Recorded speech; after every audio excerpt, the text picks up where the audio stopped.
മലയാളം തുല്യതാ പരീക്ഷ എഴുതുന്ന എല്ലാ പഠിതാക്കൾക്കും മുകുളം മലയാളം ചാനലിലേക്ക് കൃത്യമായ സ്വാഗതം. ഇന്ന് ഞങ്ങളിപ്പോൾ എഴുതിക്കൊണ്ടിരിക്കുന്ന മലയാളം മോഡൽ പരീക്ഷയുടെ ചോദ്യപേപ്പറാണ് ചർച്ച ചെയ്യുന്നത്. ഈ ചോദ്യപേപ്പറിലെ മുഴുവൻ ചോദ്യങ്ങളുടെയും ഉത്തരങ്ങൾ വിശദമായിട്ട് നമ്മൾ ഈ വീഡിയോയിൽ ചർച്ച ചെയ്യുന്നു. ഈ ഉത്തരത്തിൻ്റെ PDF ഞാൻ ഈ വീഡിയോൻ്റെ താഴെയുള്ള ലിങ്കിൽ കൊടുത്തിട്ടുണ്ട്.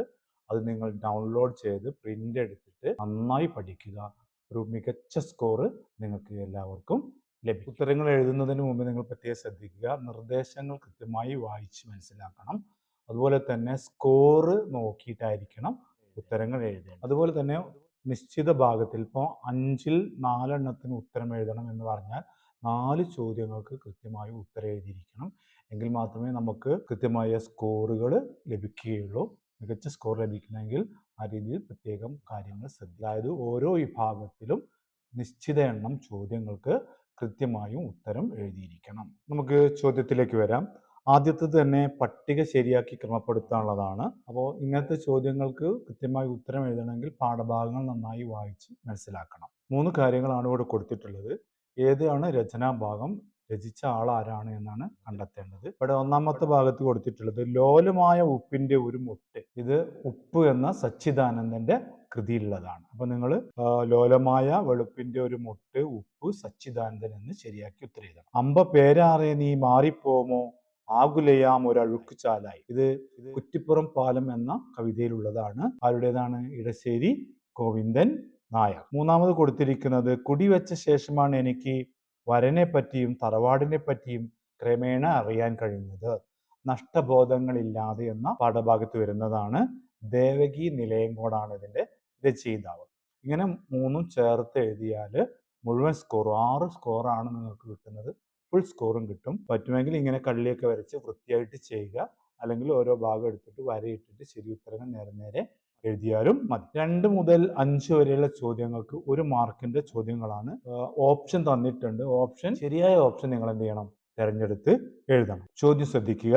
അപ്പോഴാണ് ഭർതൃഗൃഹത്തിലെത്തിയാൽ പെരുമാറേണ്ട വിധത്തെ പറ്റിയുള്ള ഉപദേശം ലഭിക്കുന്നത്. ഇവിടെ ഭർതൃഗൃഹം എന്ന പദത്തിന്റെ ശരിയായ വിഗ്രഹാർത്ഥം ഏത് എന്നാണ് ചോദിച്ചിരിക്കുന്നത്. 4 ഉത്തരം കൊടുത്തതിൽ ശരിയായ ഉത്തരം ഭർത്താവിന്റെ ഗൃഹം എന്നാണ് ശരിയായ ഉത്തരം. മൂന്നാമത്തെ ചോദ്യം, എന്റെ പോക്കിന് കടിഞ്ഞാണിടാൻ ശ്രമിച്ച് അന്ന് നിങ്ങൾ എല്ലാവരും തോറ്റു. ഇവിടെ അടിവരയിട്ട പ്രയോഗത്തിന്റെ സൂചന എന്ത്? അടിവരയിട്ട പ്രയോഗം കടിഞ്ഞാണിടാൻ എന്നാണ്. കടിഞ്ഞാണിടുക എന്ന വാക്കിന്റെ അർത്ഥം എന്താണ്?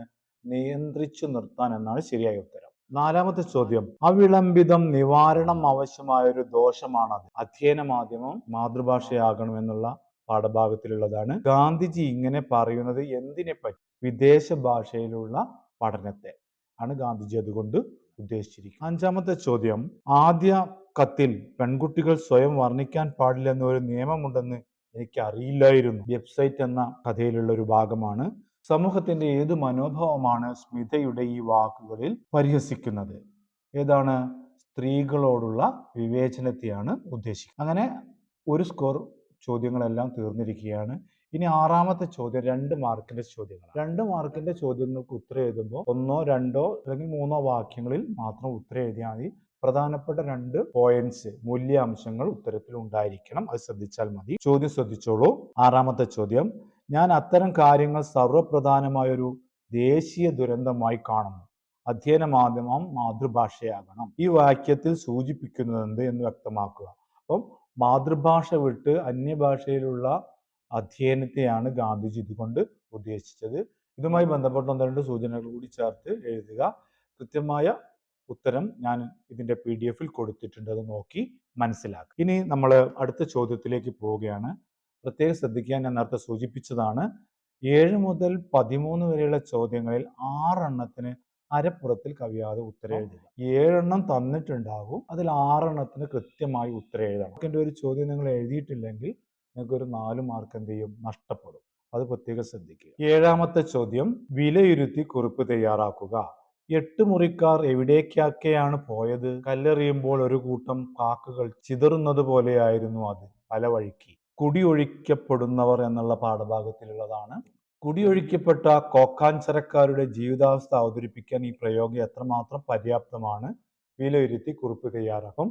കോക്കാഞ്ചിറ നിവാസികളുടെ ജീവിതാവസ്ഥ, അവർ എങ്ങനെയായിരുന്നു അവിടെ കഴിഞ്ഞിരുന്നത്, ആ കുടുംബത്തിൻ്റെ ഒരു സ്നേഹവും അവരുള്ളത് കൊണ്ട് സന്തോഷമായി കഴിഞ്ഞിരുന്നൊരവസ്ഥ, അവിടുന്ന് അവർ കുടിയിറക്കപ്പെടുന്ന ആ ഒരു കാര്യങ്ങളെല്ലാം വിശദമായിട്ട് പറയുന്നുണ്ട്.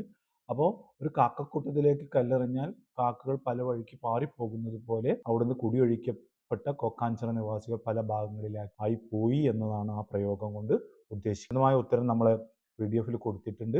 അത് നിങ്ങൾ നോക്കി മനസ്സിലാക്കുക, കൃത്യമായും വായിച്ച് മനസ്സിലാക്കുക. 4 മാർക്കും നിങ്ങൾക്ക് കിട്ടും. ഇനി 8ാമത്തെ ചോദ്യം, സ്വാഭിപ്രായം സമർത്ഥിക്കുക. വൃദ്ധൻ പതുക്കെ എണീറ്റിരുന്നു, എന്നിട്ട് അത്ഭുതകരമായൊരു പ്രവൃത്തി ചെയ്തു. തേന്മാവ്. തേന്മാവ് എന്ന കഥാശീർഷകം യൂസഫ് സിദ്ദീഖ് എന്ന വൃദ്ധന്റെ കൂടി പ്രതീകമാണോ? നിങ്ങളുടെ അഭിപ്രായം സമർത്ഥിക്കാം. യൂസഫ് സിദ്ദീഖ് എന്ന വൃദ്ധൻ ചെയ്ത സൽപ്രവൃത്തിയെ കുറിച്ച് കഥ നമ്മൾ പഠിച്ചിട്ടുണ്ട്. ആ യൂസഫ് സിദ്ദീഖ് എന്ന വൃദ്ധൻ തേന്മാവ് എന്ന ആ പേരിന് ചേർന്നതാണോ അല്ലെങ്കിൽ അതിന്റെ പ്രതീകമാകുന്നുണ്ടോ എന്നാണ് നമ്മൾ ഉത്തരമായിട്ട് വരേണ്ടത്. അപ്പോൾ പ്രതീകമാകുന്നുണ്ട്. അദ്ദേഹത്തിന് സൽപ്രവൃത്തിയും ആ ഒരു തേന്മാവിലൂടെ തലമുറകളിലൂടെ അതിൻ്റെ നന്മ എല്ലാവരും ആസ്വദിക്കുന്നതും അതിൻ്റെ ഫലങ്ങൾ എല്ലാവരും ആസ്വദിക്കുന്നതുമായി ബന്ധപ്പെട്ട കാര്യങ്ങളാണ് നമ്മളിതിൽ എഴുതേണ്ടത്. നമ്മുടെ PDF ഉത്തരങ്ങൾ വിശദമായി കൊടുത്തിട്ടുണ്ട്. അത് നോക്കി മനസ്സിലാക്കുക. ഒരു 3-4 പോയിന്റ്സ് വരുന്ന രീതിയിൽ ഉത്തരം എഴുതിയാൽ മതി. 9ാമത്തെ ചോദ്യം, പ്രതികരണക്കുറിപ്പ് തയ്യാറാക്കണം. പ്രതികരണക്കുറിപ്പ് എന്ന് പറയുമ്പോൾ തന്നിരിക്കുന്ന ചോദ്യത്തോടുള്ള നമ്മുടെ സ്വന്തമായ ചില അഭിപ്രായങ്ങൾ, നിർദ്ദേശങ്ങളൊക്കെ ചേർത്തുകൊണ്ട് എഴുതുന്നതാണ് പ്രതികരണക്കുറിപ്പ്. അപ്പോൾ ചോദ്യം നോക്കൂ. മരുഭൂമിയെ പൂങ്കാവനമാക്കി മാറ്റി അവിടെ സുഖമായി ജീവിക്കുന്ന മനുഷ്യന്റെ അടങ്ങാത്ത അനുകൂലനത്തെ പറ്റിയാണ് ഈ സിനിമ.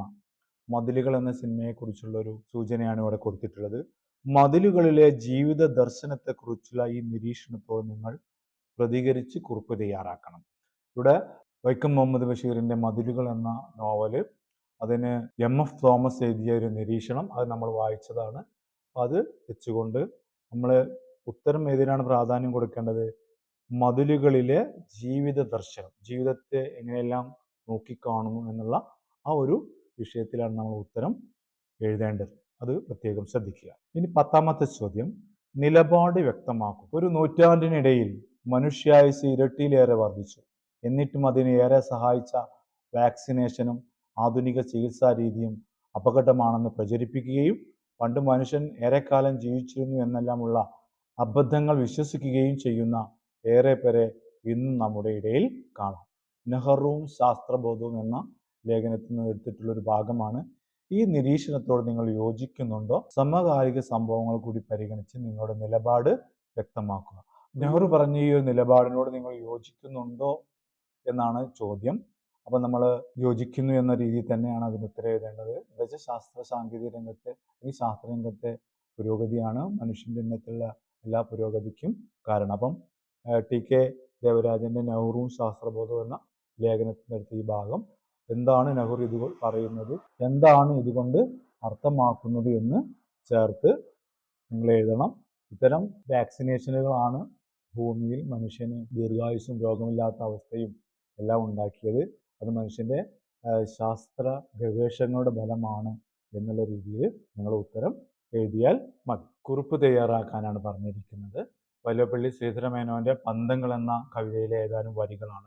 മാലോടിഴയും മർത്യാത്മാവിന് മേലോട്ടുയരാൻ ചിറകുതകി പാരിൽ മനുഷ്യ പുരോഗമനക്കൊടി പാറിച്ചവയി പന്തങ്ങൾ എന്നാണ് വരികൾ തന്നിരിക്കുന്നത്. പന്തങ്ങൾ മനുഷ്യ പുരോഗതിയുടെ അടയാളമായി തീർന്നത് എങ്ങനെ എന്ന് തന്നിരിക്കുന്ന വരികളെ അടിസ്ഥാനമാക്കി വിശകലനം ചെയ്ത് കുറിപ്പ് തയ്യാറാക്കാനാണ് പറഞ്ഞിരിക്കുന്നത്. അപ്പം ഉത്തരമായി വരേണ്ടത് ഒരു വിശകലന കുറിപ്പാണ്. ഈ വരികളും പന്തങ്ങൾ എന്ന കവിതയുടെ ആശയവും ചേർത്തുകൊണ്ട് നിങ്ങൾ ഉത്തരം എഴുതണം. അപ്പോൾ വൈലോപ്പിള്ളിയുടെ പന്തങ്ങൾ എന്ന കവിത, അതിൻ്റെ പ്രധാനമായ ആശയം മാനവ പുരോഗതിയുടെ അടയാളമാണ് പന്തങ്ങളെന്നും പൂർവികൾ കത്തിച്ചു പിടിച്ച ഈ പന്തങ്ങളാണ് നമുക്ക് അറിവിൻ്റെയും ആത്മവിശ്വാസത്തിൻ്റെ വഴികൾ വെട്ടിത്തുറന്നു തന്നത്. അതുപോലെ ഈ അജ്ഞതയുടെ അന്ധവിശ്വാസങ്ങളുടെയും വഴികളിൽ നമുക്ക് വെളിച്ചമായത് ഈ പന്തങ്ങളാണ്, അല്ലെങ്കിൽ മുൻ തലമുറയുടെ വിപ്ലവ ചിന്തകളാണ് എന്ന രീതിയിലാണ് ഈ ചോദ്യത്തിന് ഉത്തരം എഴുതേണ്ടത്. കൃത്യമായ ഉത്തരം നമ്മളെ PDF കൊടുത്തിട്ടുണ്ട്. അത് നോക്കി മനസ്സിലാക്കുക. ഉത്തരങ്ങൾ കൃത്യമായും ഏതെല്ലാം പോയിന്റുകൾ ചേർത്ത് എഴുതണമെന്ന് നിങ്ങൾ മനസ്സിലാക്കി വെക്കുക. 12ാമത്തെ ചോദ്യം, നിരീക്ഷണങ്ങൾ സമർപ്പിക്കുക എന്നാണ്. നമുക്ക് പഠിക്കാനുള്ള ഒരു ചെറുപുഞ്ചിരി എന്ന തിരക്കഥയെ അടിസ്ഥാനമാക്കിയിട്ടുള്ള ഒരു ചോദ്യമാണ്. നോക്കുമ്പോൾ ഒരു ചിരി, ചെറിയൊരു പുഞ്ചിരി. ഒരു ചെറുപുഞ്ചിരി എന്ന ശീർഷകം പാഠഭാഗത്തിന് എത്രമാത്രം യോജിക്കുന്നുണ്ട്? നിങ്ങളുടെ നിരീക്ഷണങ്ങൾ നമ്മൾ ഒരു ചെറുപുഞ്ചിരി എന്ന സിനിമ നിങ്ങൾ കണ്ടിട്ടുണ്ട്, നമ്മളെ പാഠഭാഗവും വായിച്ചിട്ടുണ്ട്. അപ്പോൾ ആ ഒരു തലക്കെട്ട് ആ സിനിമയ്ക്ക് എത്രമാത്രം യോജിച്ചതാണ് എന്ന് കണ്ടെത്തി എഴുതുകയാണ് വേണ്ടത്. അപ്പോൾ അതിലെ കുറുപ്പും അമ്മാളും എന്ന രണ്ട് കഥാപാത്രങ്ങൾ വാർദ്ധക്യത്തെ വളരെ മനോഹരമായി കാണുന്ന, സന്തോഷത്തോടു കൂടി ജീവിക്കുന്നവർ.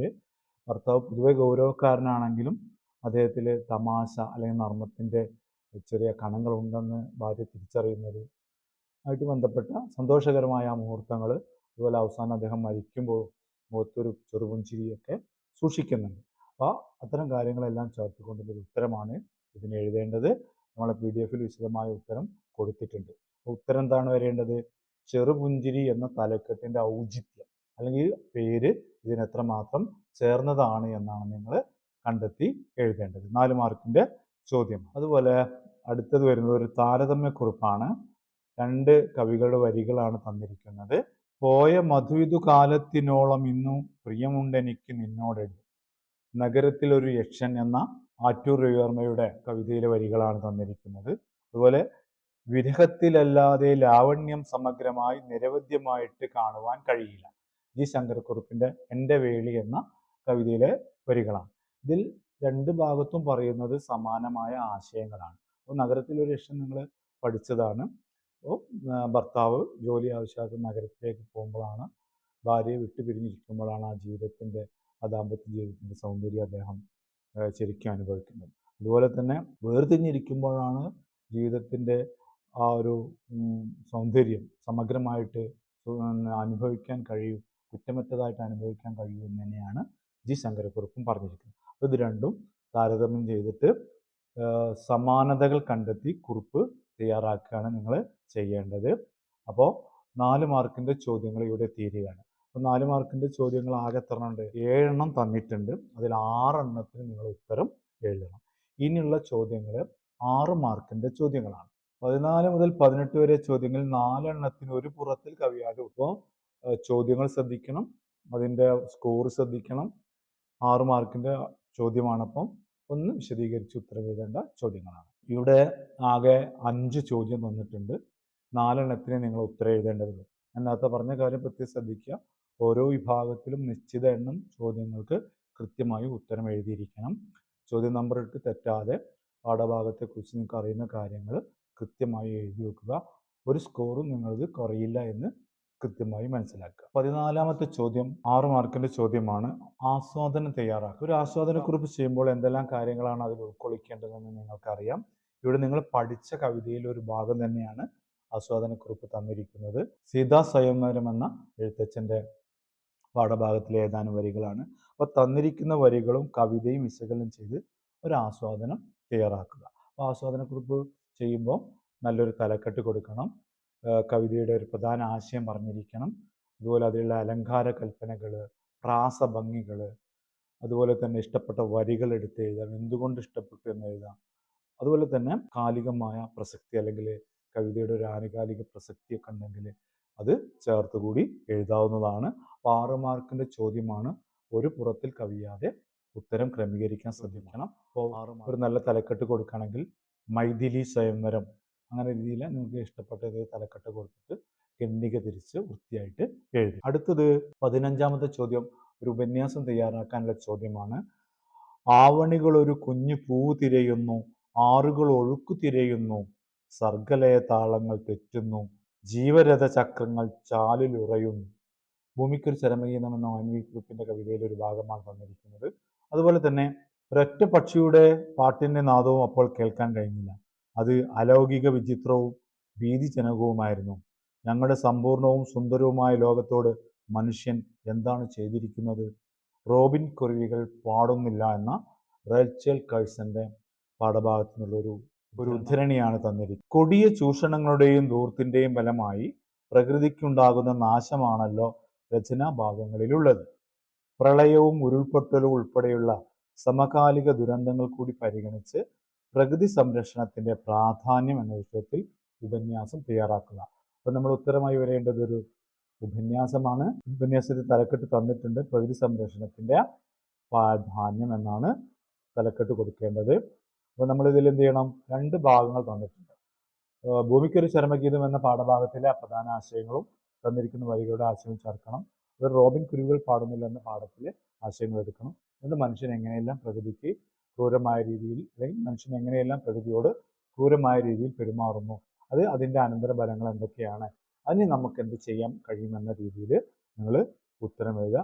തലക്കെട്ടൊക്കെ കൊടുത്ത് നല്ലൊരു ആമുഖം, നല്ലൊരു തുടക്കം കൊടുത്ത് കൃത്യമായി കാര്യങ്ങൾ അവതരിപ്പിക്കുക. ഈ 2 കാര്യങ്ങൾ, അതായത് ഭൂമിക്കൊരു ചരമഗീതവും റോബിൻ കുരുവികൾ പാടുന്നില്ല, ഈ 2 പാഠങ്ങളുടെ ആശയങ്ങൾ ചേർത്തുകൊണ്ടാണ് ഈ ഉത്തരം എഴുതേണ്ടത്. പലരും ഉത്തരം എഴുതുമ്പോൾ ഏതെങ്കിലും ഒരു ഭാഗം മാത്രം എഴുതി വെച്ചിട്ട് മറ്റേത് ബി എന്നൊക്കെ ഇട്ട് എഴുതാറുണ്ട്. അങ്ങനെയല്ല, ഇത് രണ്ടും പരിഗണിച്ചുകൊണ്ട് ഒരു ഉത്തരമാണ് നിങ്ങൾ എഴുതേണ്ടത്. അടുത്ത ചോദ്യം വരുന്നത് 16ാമത്തെ ചോദ്യം. ലേഖനം തയ്യാറാക്കുക. എന്നോട് ഒച്ച കേട്ടുവോ വേറിട്ട് എന്നവൾ ചോദിച്ചുവോ, കണ്ടതല്ലാതെ ഞാൻ അവളെ കേട്ടതേ ഇല്ല. പ്രാർത്ഥിക്കുന്നെങ്കിൽ ഇങ്ങനെ. വെബ്സൈറ്റിന്റെ വലക്കണ്ണികൾ പൂർണ്ണമായി തന്നെ വരിഞ്ഞു മുറുക്കുന്നതിന് മുമ്പ് അവൾക്ക് പുറത്തു ചാടി രക്ഷപ്പെടണം. വെബ്സൈറ്റ് എന്ന കഥയിലെ ഒരു ഭാഗമാണ്. മാധ്യമങ്ങൾക്ക് അടിമപ്പെടുന്ന വർത്തമാനകാല സമൂഹത്തെ കവിതയിലും കഥയിലും ആവിഷ്കരിച്ചിരിക്കുന്നത് എങ്ങനെ? നിങ്ങളുടെ അഭിപ്രായം സമർപ്പിച്ച് ലേഖനം തയ്യാറാക്കാം. ആദ്യത്തേല് പരസ്യങ്ങളുടെ സ്വാധീനം, അതിൽ ആകൃഷ്ടരാകുന്ന മനുഷ്യരും എന്താണോ കണ്ടത് അതാണ്ട് വിശ്വസിച്ചുകൊണ്ട് അതിൻ്റെ പിന്നാലെ അങ്ങോട്ട് പോകുന്ന ഒരു പ്രവണതയുണ്ട്. അതുപോലെ തന്നെ വെബ്സൈറ്റ് പുതിയ കാലത്തെ സാമൂഹ്യ മാധ്യമങ്ങൾക്ക്, അല്ലെങ്കിൽ സാമൂഹ്യ മാധ്യമങ്ങളുടെ സ്വാധീനം യുവതലമുറ അല്ലെങ്കിൽ പുതുതലമുറയെ, ആനുകാലിക സമൂഹത്തെ എങ്ങനെയെല്ലാം ബാധിച്ചിരിക്കുന്നു എന്നതിൻ്റെ ഒരു ചിത്രമാണ് വെബ്സൈറ്റിൽ പറഞ്ഞിരിക്കുന്നത്. അപ്പോൾ ഇതുപോലെ ഓരോ ദൃശ്യശ്രാവ്യ മാധ്യമങ്ങളുടെയും സ്വാധീനം മനുഷ്യനെ വല്ലാത്ത ഒരവസ്ഥയിലേക്ക് എത്തിക്കുന്നുണ്ട്. ഈ 2 ഭാഗങ്ങളും ചേർത്തുകൊണ്ടാണ് നിങ്ങൾ ഉത്തരം എഴുതേണ്ടത്. മാധ്യമങ്ങൾക്ക് അടിമപ്പെടുന്ന വർത്തമാനകാല സമൂഹം, അതിപ്പം ദൃശ്യശ്രാവ്യ മാധ്യമങ്ങളായാലും ഇൻ്റർനെറ്റ് ആയാലും അതുപോലെ ഏത് സോഷ്യൽ മീഡിയാസ് ആയാലും അതിൻ്റെ സ്വാധീനത്തിലാണ് പുതിയ കാല സമൂഹം. അത് ഈ 2 പാഠഭാഗങ്ങൾ വെച്ചിട്ട് വിശദമായിട്ട് എഴുതണം. ഇവിടെ നിങ്ങൾ ശ്രദ്ധിക്കേണ്ടത് 2 പാഠഭാഗങ്ങളിലെ ആശയങ്ങൾ തന്നിട്ടുണ്ട്, കാര്യങ്ങൾ തന്നിട്ടുണ്ട്. ഇത് 2ലെയും ചേർത്തിട്ട് ഒരു ഉത്തരമാക്കി എഴുതണം. 6 മാർക്കിൻ്റെ ചോദ്യം. ഇനി അടുത്തത് 17ാമത്തെ ചോദ്യമാണ്. കഥാപാത്ര നിരൂപണം തയ്യാറാക്കുക. ബെന്യാമിൻ്റെ ആടുജീവിതത്തിൽ നജീബിൻ്റെ കഥാപാത്ര നിരൂപണമാണ് തയ്യാറാക്കേണ്ടത്. അപ്പോൾ ഒരു കഥാപാത്ര നിരൂപണം ചെയ്യുമ്പോൾ നമ്മൾ എന്തെല്ലാം ചെയ്യണം? കഥാപാത്രത്തെ പരിചയപ്പെടുത്തണം, കഥാപാത്രത്തിൻ്റെ സ്വഭാവ സവിശേഷതകൾ പറയണം, അതുപോലെ തന്നെ ആ കഥാപാത്രം കഥയിൽ അല്ലെങ്കിൽ നോവലിൽ എത്രമാത്രം പ്രാധാന്യം അർഹിക്കുന്നു എന്ന് കൂടി പറഞ്ഞിട്ട് ആണ് കഥാപാത്ര നിരൂപണം ചെയ്യേണ്ടത്. അപ്പോൾ തന്നിരിക്കുന്ന നോവൽ അല്ലെങ്കിൽ ആടുജീവിതത്തിലെ തന്നിരിക്കുന്ന ഭാഗവും നജീബിൻ്റെ പൊതുവായ സ്വഭാവ സവിശേഷതകളും ചേർത്തിട്ട് ഉത്തരം എഴുതുക. വിശദമായ ഉത്തരം നമ്മൾ ഈ PDF കൊടുത്തിട്ടുണ്ട്. അപ്പോൾ ഒരു 6 മാർക്കിൻ്റെ ചോദ്യമാകുമ്പോൾ പ്രധാനപ്പെട്ട ഒരു 4 സവിശേഷതകൾ നമ്മൾ കണ്ടെത്തണം. നല്ലൊരു തലക്കെട്ടൊക്കെ കൊടുത്ത് എഴുതുകയാണെങ്കിൽ വളരെ നന്നാവും. അവസാനത്തെ ചോദ്യം 18ാമത്തെ ചോദ്യമാണ്. പ്രഭാഷണം തയ്യാറാക്കാനാണ്. തൊട്ടുകൂടാത്തവർ തീണ്ടിക്കൂടാത്തവർ ദൃഷ്ടിയിൽപ്പെട്ടാലും ദോഷമുള്ളോ, കെട്ടില്ലാത്തോർ തമ്മിൽ ഉണ്ണാത്തോരിങ്ങനെ ഈ ഒട്ടല്ലഹോ ജാതി കോമരങ്ങൾ. കുമാരനാശാന്റെ ദുരവസ്ഥയിലുള്ള വരികളാണ്. മറ്റൊരു പ്രസ്താവന ശ്രദ്ധിക്കുക. ദുരവസ്ഥ അക്കാലത്തെ സമൂഹത്തിന്റെ അവസ്ഥയെ പ്രതിഫലിപ്പിക്കുന്ന കണ്ണാടിയാണ്. കവിതയിലെ വരികളും പ്രസ്താവനയും വിലയിരുത്തി സാമൂഹ്യ വിമർശനം ദുരവസ്ഥയിൽ എന്ന വിഷയത്തിൽ ഒരു പ്രഭാഷണം തയ്യാറാക്കി. ഉത്തരമായി വരേണ്ടത് ഒരു പ്രഭാഷണമാണ്. പ്രഭാഷണത്തിന് ഒരു ഘടനയുണ്ട്, ആ ഘടന പാലിച്ചിരിക്കണം. എന്താണ് ഘടന? ഒരു അഭിസംബോധന ഉണ്ട്, പിന്നെ നല്ലൊരു വിഷയവുമായി ബന്ധപ്പെട്ട നല്ലൊരു തുടക്കം, പിന്നെ അതിൻ്റെ പ്രധാനപ്പെട്ട കാര്യങ്ങൾ, വിശദാംശങ്ങൾ ചേർക്കുക. ഉദ്ധരണികളോ കൊട്ടേഷൻസോ ഒക്കെ ചേർത്ത് നിങ്ങൾക്ക് പറയാൻ പറ്റും. അതുപോലെ തന്നെ കവിതയിലുള്ള വരികൾ ചേർത്തുകൊണ്ട്, തന്നിരിക്കുന്ന വരികളുടെ അർത്ഥവും ചേർത്തുകൊണ്ട്, തന്നിരിക്കുന്ന പാഠഭാഗത്ത് ദുരവസ്ഥ എന്ന തന്നിരിക്കുന്ന പാഠഭാഗത്തിലെ ആശയം കൂടി ചേർത്തുകൊണ്ട് അന്ന് സമൂഹത്തിൽ നിലനിന്നിരുന്ന ജാതീയമായ വേർതിരിവുകളുടെ ആ ഒരു തീവ്രത എങ്ങനെയാണ് ആശാൻ അവതരിപ്പിച്ചിരിക്കുന്നത് എന്ന് വ്യക്തമാകുന്ന വിധം നിങ്ങൾ കാര്യങ്ങൾ അവതരിപ്പിക്കുക. എന്നിട്ട് ദുരവസ്ഥ അല്ലെങ്കിൽ ആശാന്റെ ദുരവസ്ഥ എന്ന കവിത കാലത്തെ സമൂഹത്തിന്റെ അവസ്ഥയെ പ്രതിഫലിപ്പിക്കുന്ന കണ്ണാടിയാണ് എന്ന് നമുക്ക് തീർച്ചയായും പറയാൻ കഴിയുമെന്ന രീതിയിൽ ഒരു പ്രഭാഷണം നിങ്ങൾ തയ്യാറാക്കുക. അപ്പോൾ പ്രഭാഷണത്തിന്റെ ഘടന പാലിച്ചുകൊണ്ട് ഒരു പുറം നല്ല രീതിയിൽ നല്ല വാക്യത്തിൽ നിങ്ങൾ എഴുതുക. പൂർണ്ണമായ ഉത്തരങ്ങൾ എഴുതുന്നവർക്ക് ഫുൾ സ്കോർ 6 സ്കോറും ലഭിക്കും. ആരും ഒന്നുകൊണ്ടും ഭയപ്പെടേണ്ടതില്ല. അപ്പോൾ നമ്മൾ ഈ 2025 മലയാളത്തിൻ്റെ മോഡൽ പരീക്ഷയിലെ മുഴുവൻ ചോദ്യങ്ങളും അതിനെങ്ങനെ ഉത്തരം എഴുതണം എന്നുള്ള കാര്യങ്ങളാണ് ഇപ്പോൾ ഇവിടെ ചർച്ച ചെയ്തത്. ഇതിൻ്റെ വിശദമായ ഉത്തരം ഇതിൻ്റെ വീഡിയോയ്ക്ക് താഴെയുള്ള ഡിസ്ക്രിപ്ഷനിൽ കൊടുത്തിട്ടുണ്ട്. PDF നിങ്ങൾക്ക് സുഖമായിട്ട് ഡൗൺലോഡ് ചെയ്തെടുക്കാം. ഈ ഉത്തരങ്ങൾ കൃത്യമായി പഠിക്കുന്ന ഒരാൾക്ക് നല്ല സ്കോർ, ഇതിലിപ്പം 19 പാഠത്തിൽ ഏറെക്കുറെ എല്ലാ ചോദ്യങ്ങൾ വന്നിട്ടുണ്ട്. ഈ ഏത് പാഠത്തു നിന്ന് ചോദ്യങ്ങൾ ചോദിച്ചാലും ഉത്തരം എഴുതാവുന്ന രീതിയിലാണ് ഇതിൻ്റെ ആൻസർ കീ നമ്മൾ തയ്യാറാക്കിയത്. ഓരോ ചോദ്യത്തിൻ്റെ വിശദമായ ഉത്തരങ്ങൾ നിങ്ങൾക്ക് ഇതിൽ നിന്ന് ലഭിക്കും. അതുകൊണ്ട് നിങ്ങളെല്ലാവരും ഈ വീഡിയോ സ്കിപ്പ് ചെയ്യാതെ കാണാം. കണ്ട് മനസ്സിലാക്കിയ ശേഷം നിങ്ങളുടെ ഉത്തര സൂചന ഒന്ന് പ്രിൻ്റ് ഔട്ട് എടുത്ത് ചോദ്യ പേപ്പറുകൾ വെച്ചൊന്ന് വിശദമായിട്ട് പഠിക്കുക. എല്ലാവർക്കും ഉയർന്ന സ്കോർ ലഭിക്കും. അപ്പോൾ മറ്റുള്ളവരോടുകൂടി പറയുക, വീഡിയോ മറ്റുള്ളവർക്ക് കൂടി ഗുണം ചെയ്യട്ടെ. അതുപോലെ തന്നെ PDF കൂട്ടുകാരോട് ഡൗൺലോഡ് ചെയ്യാൻ പറയാം, അവർക്ക് ഷെയർ ചെയ്യുക. നിങ്ങൾക്ക് എല്ലാവർക്കും ഈ ഒരു ക്ലാസ് ഇഷ്ടപ്പെട്ടു അല്ലെങ്കിൽ ഈ ചോദ്യപേപ്പർ ഡിസ്കഷൻ ഇഷ്ടപ്പെട്ടു എങ്കിൽ നിങ്ങൾ മുകുളം മലയാളം ചാനൽ ഒന്ന് സബ്സ്ക്രൈബ് ചെയ്യുക, കൂട്ടുകാരോട് പറയുക. മറ്റൊരു വീഡിയോയുമായി കാണുന്നതുവരെ എല്ലാവർക്കും നമസ്കാരം.